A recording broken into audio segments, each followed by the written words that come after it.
listening to LSU Daily with Matt Musso, your home for all things LSU sports.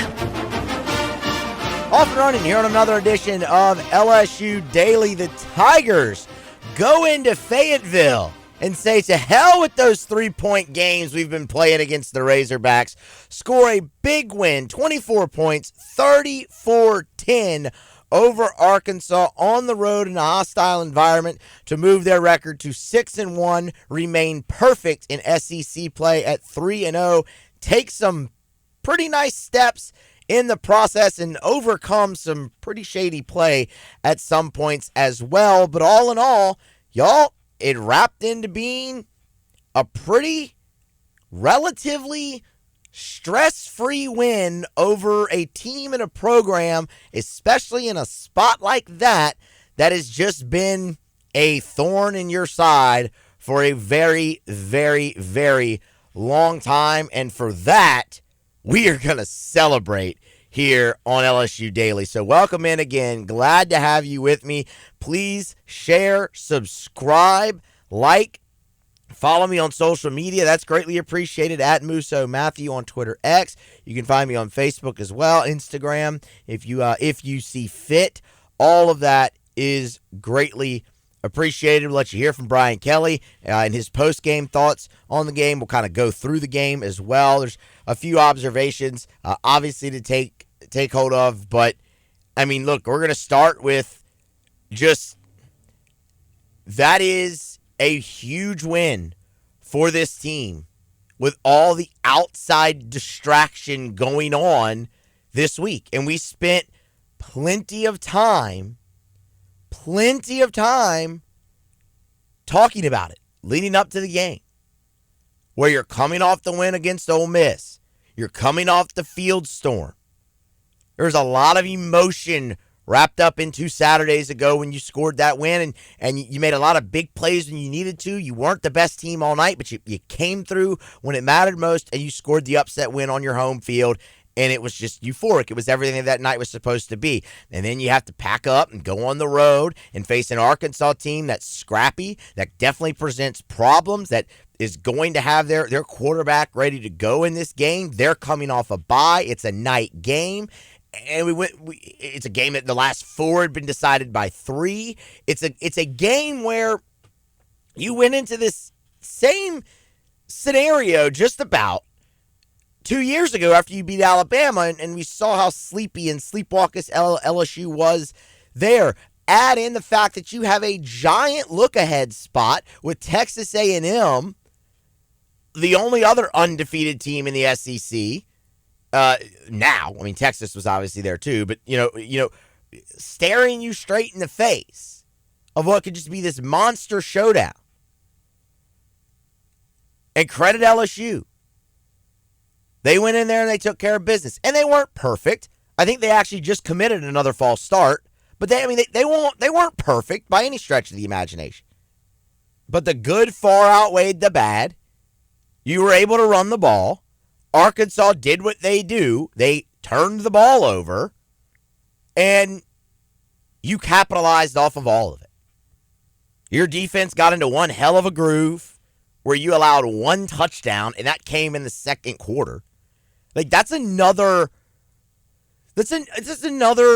illustration. If LSU can get to the break with a lead, You look at this team and say, all right, you got a hell of a chance to win this football game right now. Because their second halves have just been so dominant this year. Like, that's the one thing that's been consistent about this football team. The second half performance has been incredible.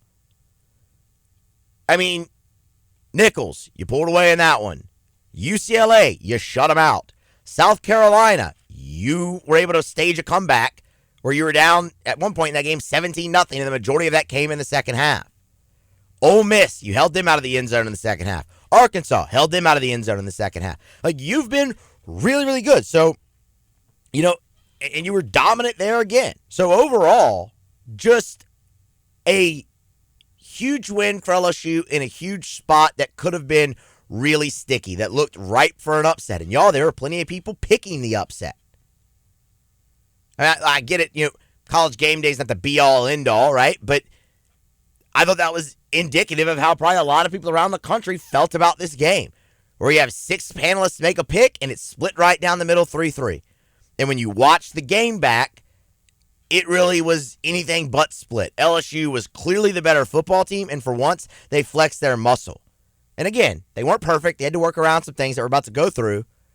But ultimately, they got up. They never looked back. They never trailed. Arkansas never got closer than 6 points. And they only had a chance with the football to take the lead twice in the entire game. So, just like overall thought right off the top, super impressed by the win by LSU. When you look at the game a little bit more in depth, we can go through some of the key sequences that I would say here. Drive number 1, LSU, Arkansas wins the toss, they defer, so LSU gets it. And right off the bat, you're in a hostile environment. You get Nuss a quick, easy completion to Caden Durham, just that little swing pass. He takes it for 7 yards, and then you get the first down on the very next play running it. LSU meticulously went down the football field on Arkansas on that opening drive. It was awesome, and you saw them really start to make a concerted effort in 2 areas, running the football, which paid dividends for LSU in this ball game by far, and trying to stretch the football field. LSU was taking deep shots throughout. You saw it on that first drive. This is the 6th play of the game for LSU. They take the shot to C.J. Daniels. He's open in the end zone, but he's interfered with. And it moves LSU from the 38 of Arkansas to the 23. Unfortunately, it looks like, you take full advantage of that. It looks like you get into the end zone with the short pass to Mason Taylor, but that's the pass interference called back. So that puts you at the 17. Then you have your first of 7 false starts. 7 false starts. We'll let you hear what Brian Kelly had to say about that momentarily. But your first one there backs you up to the 22, but Caden Durham put it in his belly, and he goes 22 yards. I loved that on the first drive because you were so forceful. You were in such control, and then things went against you. The PI, the false start on back-to-back plays. It's very easy in that environment for that to be the catalyst moment of, oh, God, we were doing so well, and here we go early. Tired, coming off the big win, but they did it. They scored the touchdown anyway. They overcame those mistakes, and I thought that was huge. Arkansas right there has a chance to go down the field and tie, and this was massive, and this was a big swing spot in the football game because while Arkansas made their way down the football field, LSU's defense bows their neck right with the Hogs outside the red zone and forces the field goal. That was huge, and it wasn't aided by penalty or anything like that. LSU made the plays they needed to make defensively to force that field goal. And then Arkansas, who was trying out a new kicker because their starter was injured, the kid shanked it. There's no other way to put it. So you catch a break. What was big is what you did with that break because that's basically like a turnover. That sudden change in that moment where you have the missed field goal, LSU goes down the field 14 plays and makes it a 2-score game. Would you have loved to have scored a touchdown in that situation? Absolutely, you would have. But there were some penalties on the drive for LSU, and ultimately it stalls out, and you end up with the 33-yard field goal from Damian Ramos, who was awesome in this game. So that's a huge spot in the game right there where they missed the field goal, you go down and make it a 2-score game. The very next drive, the first play, LSU forces the fumble. And bam, there's Arkansas handing you the football. You forcing the turnover, Arkansas giving it up, and again, you went and got points off of it. Would you have loved a touchdown there? Absolutely. But you got the field goal, you made it 13-0, and that puts you in a major position of power in the football game. If there's one thing to look at in the first half, it is LSU not being able to finish drives. And that is something that has hurt this team throughout the year, and it's something that absolutely needs to be addressed. The penalties did not help in that regard at all. It was very hard for LSU to stay in front of the chains on Saturday night.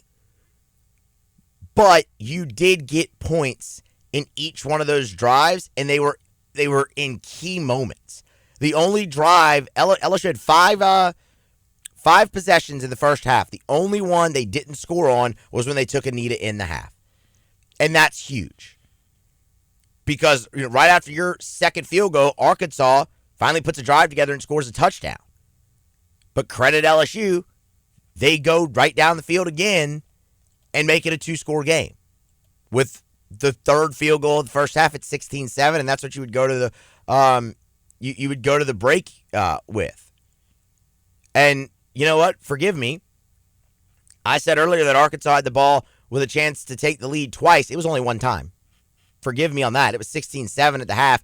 They get a field goal on their opening possession. You punt on your opening possession of the second half, and that's when they start their drive with a chance for the field to take the lead, down 16-10. But then Whit Weeks decided to take over the football game again. One play, y'all.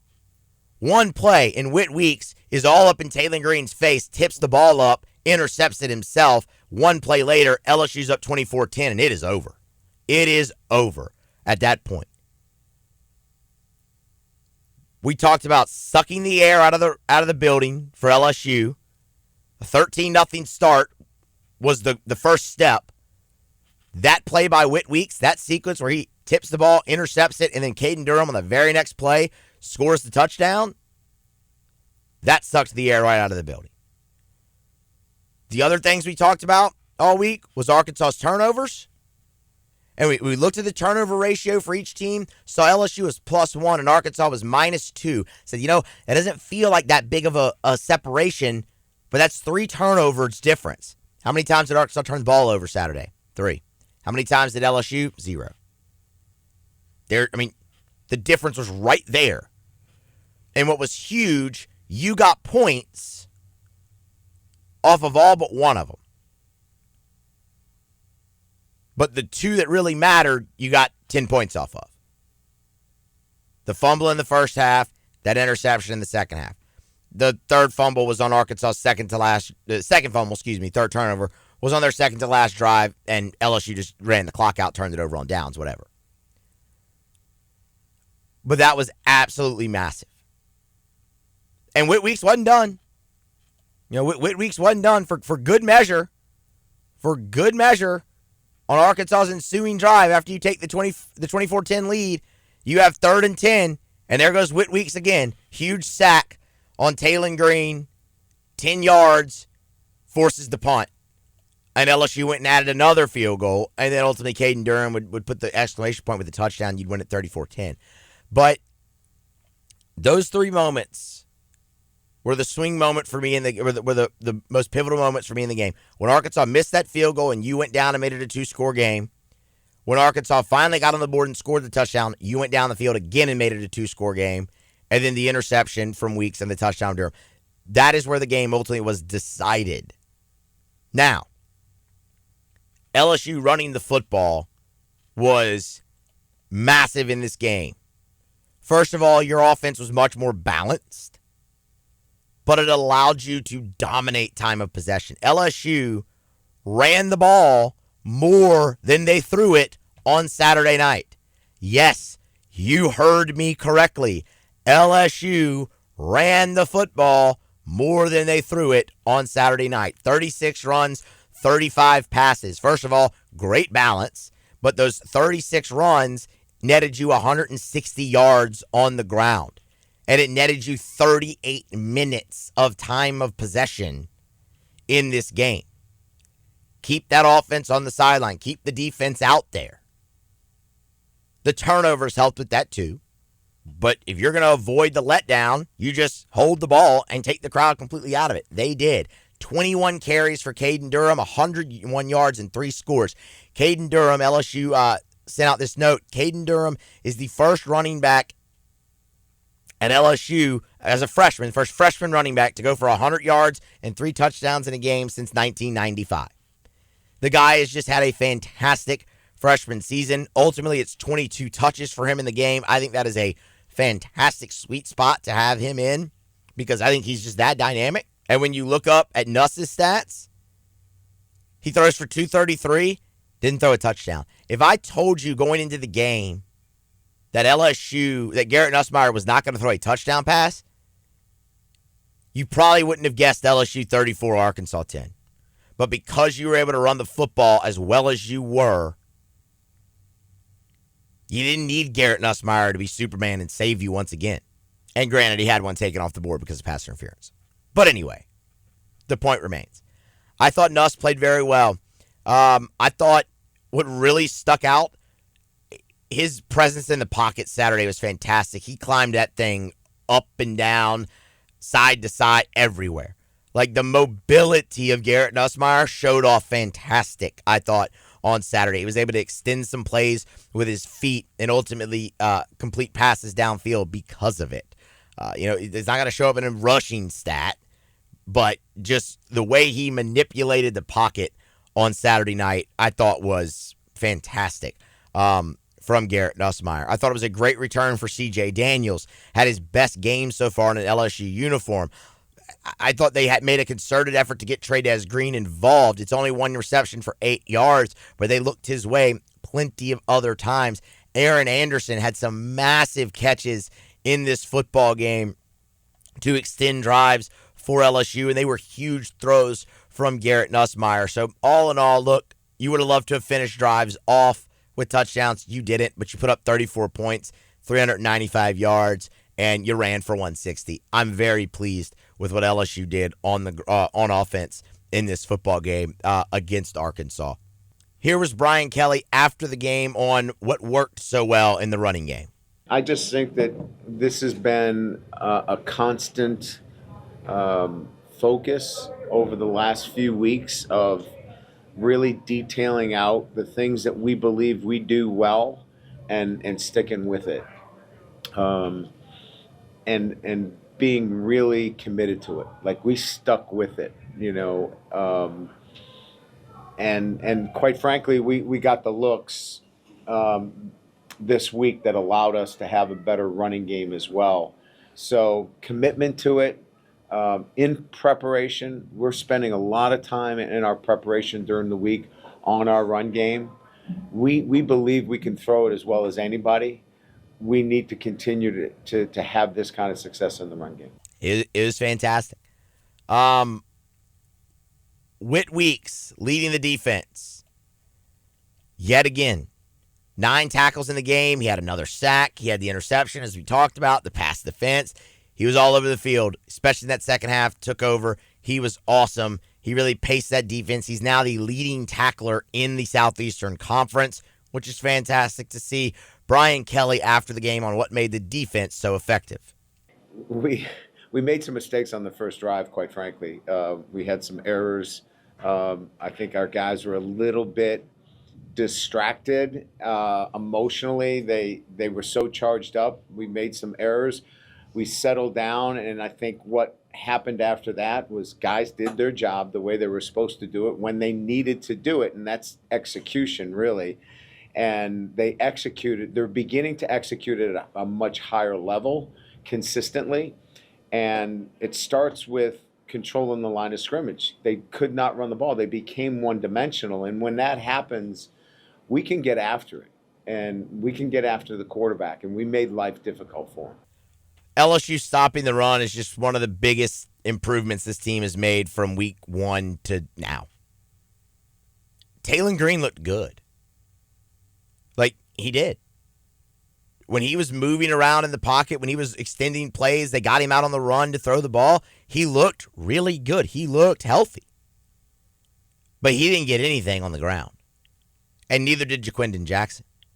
Now, again, you had Arkansas down, so ultimately they had to throw the ball a little bit more later in the game. But even when they were in striking distance, LSU shut the run down. Arkansas ran for 38 yards, y'all. 2 yards a carry. Their longest run on the night was 13. LSU was a force at the line on both sides of the ball in this football game Saturday night. And it did. It paced. And look, again, with a mobile quarterback like Green, you were able to sack him 3 times in the game. You were able to get him on the ground 3 times in the ballgame. The pass rush continues to just shine through for LSU. They punked Arkansas on Saturday night. They dominated a team that prides itself on physicality. And that was awesome to see, and it set the tone. And just in the same vein that we talked about with the offense, where those early penalties, the penalties on the first drive, could have been the setback for them. Be like, oh, God, you hear me, man? Come on. I want to be here, all that. Brian Kelly told you the defense made mistakes early on that first drive. That could have been the same thing. Or it's like, oh, here we go. God, they're playing hard. We're tired. We played damn near every snap of the game last week. Like, here we go. Nope. Bowed their neck, forced the field goal, and the kid missed it. And then they never looked back. So much of the conversation around LSU for a lot of this season has been running the ball and stopping the run. They did both to perfection on Saturday night, and you saw the results. They looked like one of the best teams in the country when it's all said and done when that happened. You can deal with the other things, the false starts. You can get that cleaned up. Big growth for LSU in the game Saturday. Last time you went on the road to a hostile environment, you fell on 17-0. This time you got up 13-0. They were much more prepared in that regard as well.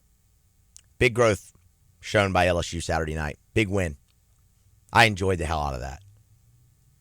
And now you have a showdown. Now this matchup with A&M is just massive. The only two teams left in the league with an undefeated conference record.